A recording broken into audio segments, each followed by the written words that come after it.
Basketball fans have been seeing one of the most illustrious rivalries for the past 5 years. Paige Bueckers versus Caitlin Clark. Phenomenas in high school who took various routes. Bueckers to UConn, Clark to Iowa. Particularly in the NCAA tournament, Clark dominated their college games. Geno Auriemma and other critics questioned Clark's ability to convert her success to the WNBA. The Indiana Fever hosted the Dallas Wings last night, marking the first time these two had faced each other as professionals. What followed, however, was more than a game. In a way that only she has done twice before, Clark was making history. If the news of the records that were broken that evening excites you, then CC Record Breaker comment. Come on, imagine this. America is being rocked by two adolescent basketball sensations who will likely compete for years to come. Paige Bueckers and Caitlin Clark first clashed in high school. Despite having entirely different personalities and playing styles, both were considered top recruits. Clark contributed outstanding passing, quick scoring, and a long three-point range. Bueckers demonstrated a lovely mid-range, fluid efficiency, and court vision that was on par with Clark's. Caitlin, hello. Paige and you have been friends since middle school, AU. You guys were together on the 19 World Cup squad, I believe. Is there anything that might have stuck out? Perhaps what was said about her back then, both on and off the court, still holds true today. Regardless of whether I was watching her in AAU or if we were on the same U16 or U19 team, I feel like she has played in the same way since then. She's always been smooth, I guess. She accepts what the game offers. Her midi has always been as lovely as it has been this year, you know? You see, she plays much older than she actually is. She's slick, confident, and generally executes everything at a high level. She can score from all three levels. She's always played that way, and that's. Evidently, it translated quite nicely. Their college experiences were very different. Bueckers joined a dynasty that had won numerous titles by selecting the renowned UConn program run by Geno Auriemma. A program eager to establish itself on the biggest platform, Clark chose Iowa. This choice paved the way for historic NCAA tournament matches that would shape the careers of both players. In March Madness, Bueckers' hopes of winning the UConn were dashed by Clark's Iowa squad. When it counted most, Clark delivered incredible performances such as a 41-point masterwork that forced the Huskies to leave early. She won 2 of her 3 college games against Bueckers, outperforming him head-to-head. Fans and basketball analysts began taking sides, resulting in a rivalry that went beyond collegiate basketball and became nearly legendary. Oh, everything is she was Caitlin before Caitlin. She's better than Caitlin, according to many people. The media sort of stopped covering that. In the WNBA, Caitlin Clark outperformed Paige in terms of numbers. Geno Auriemma criticized Clark's game in particular. In comparison to his own star Bueckers, he questioned her shot selection and her WNBA preparation. Auriemma thought that Bueckers' principles would be more applicable in the workplace. Bueckers' fluid efficiency and Clark's explosive scoring reflected 2 distinct approaches to basketball brilliance. Diana put it best. The child will be rudely awakened. Although none of them printed, they all leaped over her without fully reading what she had to say. Diana Taurasi was correct, you know. This child is playing for the wrong team. She lacks the necessary skill set to deal with that league's toughness. She's also a novice. And if you're a WNBA player or any sort of player, you're going to say, I'm going to make a statement. Both women made their WNBA declarations, leaving fans to wonder when they would ultimately play together as pros. With a 2:1 college edge and fresh doubts about her professional skills, the stage was set for their first WNBA matchup. There was a great deal of anticipation. Knowing that this clash would attract people from all around the nation, ABC decided to broadcast the match nationally. This contest is even more important for Clark's reputation because of her recent battles with the Fever. Yesterday, when I spoke with our player development coach, he provided me a couple items, including Steph experiencing a slump. I believe he was about 27 throughout his final 70 years or so, as if the world's greatest people went through it. And I believe that's where you may find your self-assurance. Additionally, I believe that my go-to response is, I know how hard I've worked, so you know this isn't going to last. And this is what the world's top players go through. Thus, I feel as though I'm obtaining quality shots, and I believe that's the reason it's annoying since those are the shots I take. This is where things start to get interesting, though. Shortly before this huge battle, Clark's Fever were having a lot of trouble. The Indiana Fever had just lost humiliatingly against teams they ought to have defeated. Fans were left baffled by their losses against the LA Sparks and Golden State Valkyries. These teams weren't dominant. The Fever should have had no trouble defeating those squads. This stretch, seems like a crucial game for us. Our inability to play one good game followed by a bad one, followed by another excellent game, is what I believe has caused us to suffer. For us, it seems like we need to figure out how to combine incredibly amazing games. And then, we're traveling back-to-back, which is a challenge in and of itself, regardless of who you're playing. After Connecticut, we take on New York. I believe Steph's message was that, although the All-Star game and the break are approaching, we should concentrate on the 3 games we still have left. In that regard, I do believe it's imperative that we keep our attention solely on the game at hand. And it seems like that's what everyone is doing in the locker room. Behind the scenes, Coach Stephanie White's slower style and Clark's fast-paced vision were engaged in a philosophical battle. Clark aimed to make a fast break and increase the tempo. Chances. White liked to play in a more disciplined half-court fashion. There was actual conflict in the group as a result of this disagreement over basketball ideology. White's system did not support Clark's dynamic style of transition play. A pivotal event occurred at the precise moment of Clark and White's furious sideline altercation during the Atlanta Dream game. Every syllable of their heated conversation was captured on camera. The intensity of their conflict was evident from their outward disagreement and anger. Something is undoubtedly happening in the front office and locker room. Man, something's wrong. This is the 3rd instance in a single game that Caitlin Clark and the coaching staff as well as essentially another athlete. Additionally, it appeared that just before halftime, Caitlin Clark and Stephanie White were engaged in a furious argument. Inconsistencies in the lineup made matters worse. After recovering from an injury, Clark was attempting to regain her rhythm. Dairis Dantas has returned from her national team game. Their chemistry was totally upset by these modifications. The club had trouble establishing offensive flow and regular rotations. With important components arriving and going, players were still finding out their responsibilities. It was hard to witness the disagreeable errors that afflicted the Fever. Game after game, missed shots accumulated. Turnovers destroyed assets that had promise. There was none of the rapid break magic Clark loved. Clark's shooting issues became a significant worry during the span as she acknowledged, "I think we've struggled in the fact that we're able to play one good game and then we play a bad game, then we play a good game, then we play a bad game." Despite acknowledging that she was in a rut, she maintained her confidence. She said, "I'm never going to stop shooting," likening her predicament to Steph Curry's sporadic periods of inactivity. When the Fever eventually ended their losing skid against Atlanta, it was the tipping point. Although they prevailed in that match, tensions between White and Clark stayed elevated. The disagreement on philosophy had not been settled. They just put it on hold. When your shot doesn't go the way you want it to, it can be frustrating. But when I look in the box, I feel like I'm just 4 shots away from having a really fantastic game, a really good shooting game. I know I can make those shots, and I'm going to keep shooting, so that's where you find your confidence. That's all I know, and I'm still confident in my abilities, so I'm simply going to keep launching until I break out of it. The final test was the Dallas game. Would White at last adopt Clark's favorite look? Or does this philosophical gap still limit the team's potential? This internal conflict created the ideal environment for Bueckers' battle with Clark, who was eager to demonstrate that her strategy could be successful on a professional level. Then a miracle occurred. At last, Stephanie White granted Clark what she had been requesting. White made the critical choice to let Clark run the offense and set the pace against Dallas. This was not merely a minor change.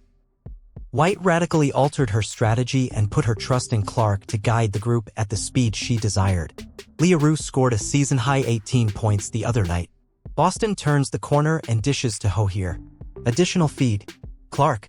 3 deep. You wager. Additionally, he brought up statistics from Steph Curry's shooting slump. She claimed that greatly improved her mood. That pass will too. Mitchell was right on the money. To finish, Cunningham launched an attack. Quinterly's rejection of Clark. Go ahead and watch the film. Well done. Touchdown Fever. Since both sides were feeling each other out in the first quarter, it was unclear early in the game if this plan would be successful. The Fever appeared excellent yet unimpressive. They were gradually settling into a rhythm. Although Clark was enlisting her comrades, the actual fireworks had not yet begun. The game felt competitive and the Wings were keeping up. This is Isaiah James hawking Clark. It's good when Clark sidesteps 3. Quinterly, Clark is backing down. There are 6 to shoot. Dropping it in and baiting away. Lovely. This is Clark walking down the lane, off-screen. Howard is fed. Clark gets another help. That's 13. Howard has reached 18 points. Then everything clicked in the second quarter, which was tremendous. Clark began to accelerate as he had never done before. These full-court players were helping her find teammates. Passes, the ones that supporters referred to as touchdown passes. In that quarter alone, the Fever scored an astounding 36 points. In just 10 minutes, they scored 21 more points than Dallas. It was more than just excellent basketball. This was the poetry of basketball in action. Additionally, he mentioned statistics from Steph Curry's shooting camp. She claimed that greatly improved her mood. That pass will too. Mitchell was right on the money. Caitlin Clark got off to a persistent start. A Goomba off on a 3 is shown here. Long recovery. You will not capture her, Mitchell. For 2, Kelsey Mitchell is in. They raise each other due to their intense rivalry. Nice appearance. Aaliyah Boston gave Kelsey Mitchell a stunning dime. Clark's leadership elicited incredible responses from her teammates. Kelsey Mitchell was on fire, making 8 of her 12 shots to score 20 points. She scored in double figures for 21 games in a row. Mitchell was taking advantage of Clark's speed and enthusiasm to hit shots from all directions.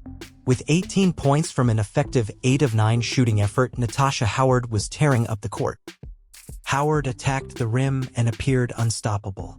Inside, Aaliyah Boston was in charge, controlling the paint with her strength and bulk. She was completing all of the chances Clark gave her.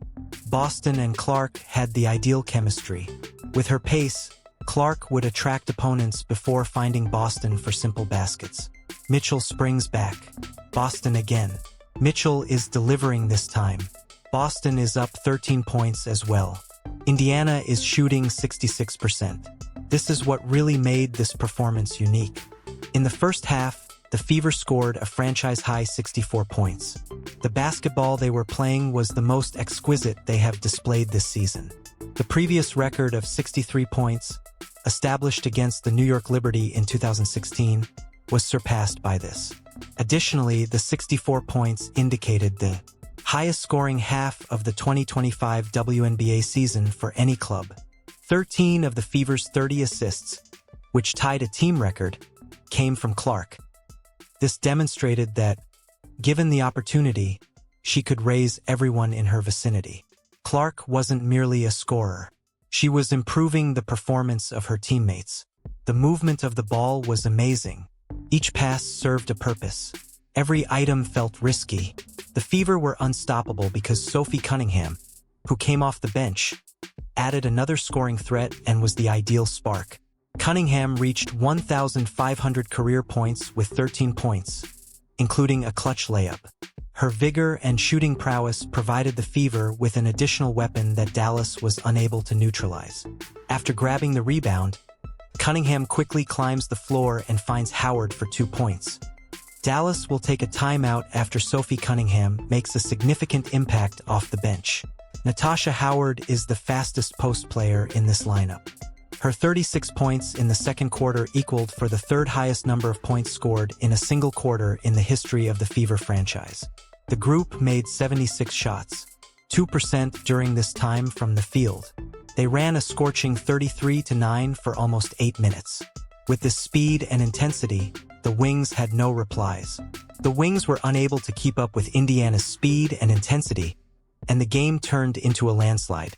Dallas appeared worn out and perplexed. They were unable to follow the transition game of the Fever. At the professional level, Clark's fast-paced basketball vision was succeeding admirably. This victory wasn't the only one.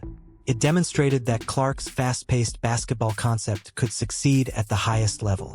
When White eventually let the beast loose, the outcome was historic. Well done. 2 consecutively. 2 more All-Stars. Come on. Whoa.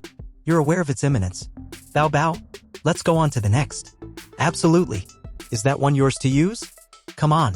However, this is the time that will be forever recalled. Clark did more than win. She changed the WNBA's course. Clark was quietly assembling a stat line that has only been accomplished once in WNBA history while controlling the game. On the court, she was doing everything, setting up teammates flawlessly and scoring when necessary. Then on defense, something unique began to take place. As the game progressed, the numbers increased. Clark demonstrated her ability to score points well without forcing shots with her 14 points. Her 13 assists demonstrated her ability to improve everyone in her vicinity. Then the defensive plays began to appear. Like a mind readator, Clark was scanning the lanes as they passed. Before they even reached the wing, they were already predicting its next move. Quinterly, Clark is backing down in bounds. There are 6 to shoot, dropping it in and fading away. Caitlin Clark's mid-range fadeaway is stunning. This is the precise time that history was made. Clark finished with 14 points, 13 assists, and 5 thefts, including her 5th of the game. By doing this twice during her career, Clark became the only player in WNBA history to accomplish this particular combo. As of right now, she is the first player in WNBA history to record this stat line twice in a single contest. Beyond those 5 steals, Clark had a significant defensive influence. She captured a block that resulted in a quick break assist right away. To Cunningham, Sophie. Her full court awareness and ability to generate scoring opportunities through defensive plays were demonstrated in this play. With her ability to anticipate, she was interfering with the offensive flow of the wing. When Clark was on defense, every possession felt risky. To finish, use a Cunningham strike. Quinterly's rejection of Clark. Go ahead and watch the film. Well done. Touchdown fever. Sophie Cunningham raises her hand in the air as she runs the course. Assigns the target to Caitlin Clark. Hardly over Hines Allen's fingertips. Gorgeous, gorgeous pass. Take a step forward. Complete. Gorgeous basketball. For Clark's whole game, Paige Bueckers and the Wings had no response. Orike Anali finished with just 2 points and went 0 for 10 from the field, which was the most telling statistic. Orike is regarded as one of the top wing players, but she was rendered absolutely useless by the Fever's team defense and Clark's defensive pressure. This crucial player's subpar performance demonstrated the Fever's complete superiority. The Wings' plan to be physical with Clark didn't work at all. Instead of switching screens, they grabbed her off the ball. Because Clark used aggression to find open teammates and drive to the hoop. The strategy didn't work. Each time despite their best efforts to physically slow her down, she managed to make them pay. The entire tale was revealed by the final score of 102-83. Every critic and skeptic who questioned Clark's WNBA fitness had been silenced. It was more than just a good game. She demonstrated that she belonged among the league's best players with this statement performance. This momentous performance demonstrated that Clark wasn't only adjusting to the WNBA. At the professional level, she was rewriting the possibilities. A new chapter in the contest with Bueckers had begun, and Clark had written the first few pages in a commanding manner. When it comes to playing Fever basketball, which is a fast-paced form of basketball, I think this was one of their best games. Fever was played by them. I would estimate that 75-80% of the game is basketball. Although we have undoubtedly witnessed this basketball style, the one that we all know and adore from the Indiana Fever, we have only really witnessed brief bursts of it. This season has seen a lot of games and occasions where it seems like the Fever system is a slowed-down version of basketball. They were playing fast in this game, but their attack wasn't operating at its best. They were rearranging the ball. They scored a lot of points after the fast break. This completes the prophecy. Clark has established herself as a member of the WNBA's elite and created history that only she can claim. The Fever's overwhelming triumph over Bueckers and the Wings demonstrates their genuine potential when Clark is allowed to play basketball in her own way. The franchise's records dropped. The list of individual accomplishments grew. Most significantly, when White trusted Clark's vision, the team chemistry finally clicked. Basketball fans have every reason to be anticipating what will happen next as the second half of 2025 draws near and this rivalry is only starting its professional career. The Fever's upcoming road games against New York and Connecticut will be difficult. Comment CC Record Breaker if you're thrilled about the Fever now that Clark is back. To ensure you don't miss anything, like, subscribe, and enable all notifications. Select the video that appears on the screen and we'll see you in the upcoming